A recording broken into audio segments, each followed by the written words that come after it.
शिक्षक दिवस है। इस मौके पर हम आपको अब ऐसे शिक्षक से मिलाने जा रहे हैं जिसके पास भी शिक्षा के लिए किताबों और एडमिशन के लिए रुपए नहीं थे।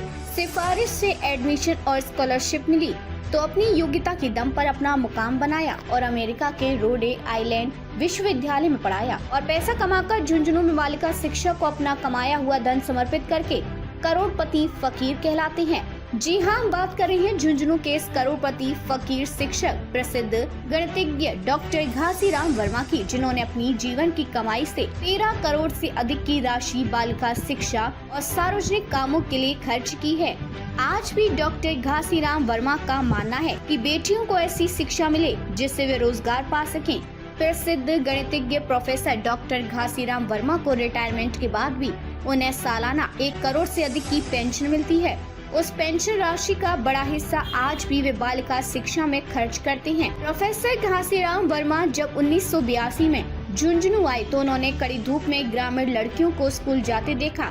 तब छात्रावास बनाने का विचार आया। उन्होंने झुंझुनू में महर्षि दयानंद बालिका छात्रावास बनाया। महर्षि दयानंद महिला विज्ञान महाविद्यालय में बेटियों के लिए दान दिया। यहीं से दान का सिलसिला शुरू हो गया। राजस्थान का शायद ही कोई छात्रावास होगा जिसे डॉक्टर घासीराम से आर्थिक सहयोग न मिला हो।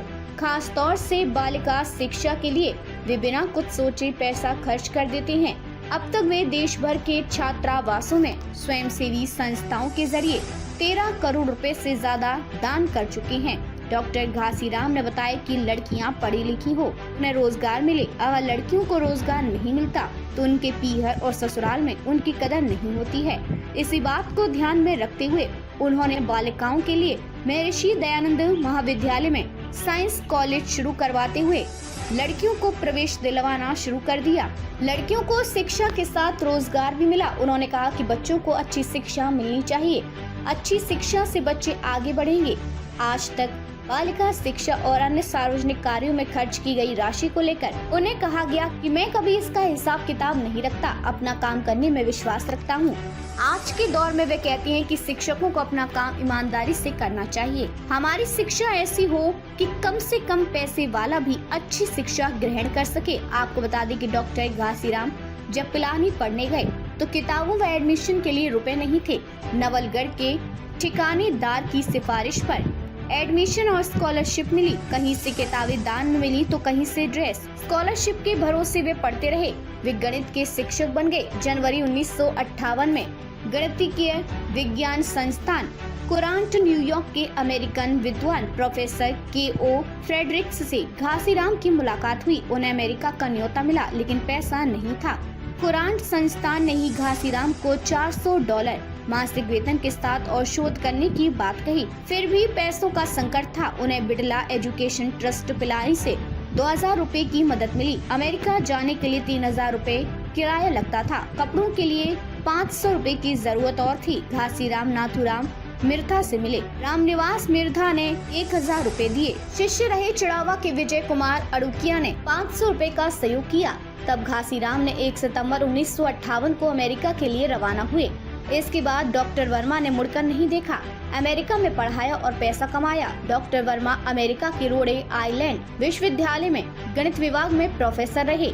यहीं से उन्हें आजीवन प्रोफेसर पद के लिए 1.20 लाख $US सालाना पेंशन मिल रही है, जिसका बड़ा हिस्सा वे शिक्षा में खर्च कर रही हैं। लड़कियां पढ़े, उनको जॉब भी मिल जाए। लड़कियां पढ़ी लिखी हों, BA हो, MA हो, बहुत अच्छे नंबर आए और जॉब नहीं मिलता है तो उनके ससुराल में भी कोई कदर नहीं है, पीर में भी कोई कदर नहीं, तो जॉब मिले। तो हमने सोचा जॉब का एक ही है कि साइंस पढ़ेंगे तो जॉब।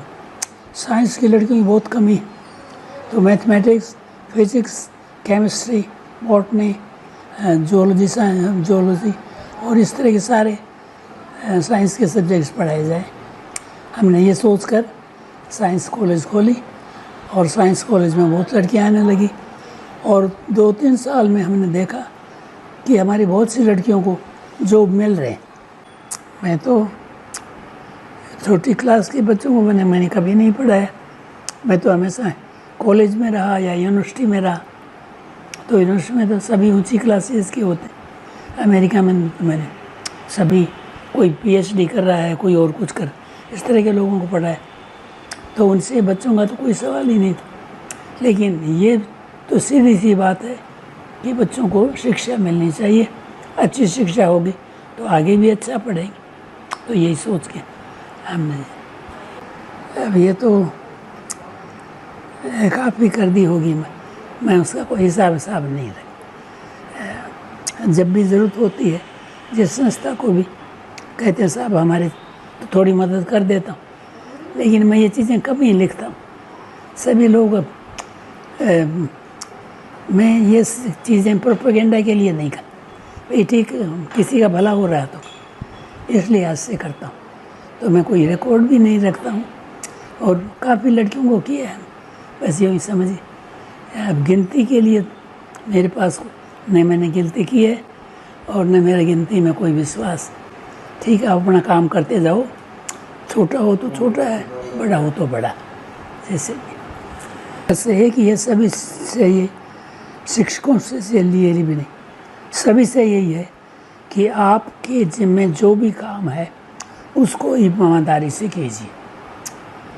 आप यदि क्लर्क हैं तो वहाँ ईमानदारी से, टीचर है तो टीचर ईमानदारी से, और काम जो भी आपको दिया गया है ईमानदारी से। और हमेशा ये ध्यान रखें कि सभी लोग अमीर नहीं, बहुत से लोग, हम तो ज़्यादातर लोग गरीब ही हैं, तो हमारी शिक्षा ऐसी हो कि कम से कम पैसे वाला पढ़ सके।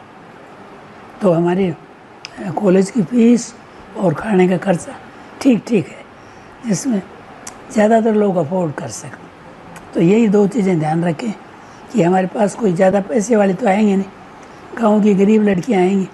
तो एक तो अच्छी शिक्षा हो, ये तो सबसे ज़रूरी। बेकार की शिक्षा कोई काम, अच्छी शिक्षा हो लेकिन सस्ती हो कि हर आदमी अफोर्ड कर सके। रिपोर्टर अशोक राइका,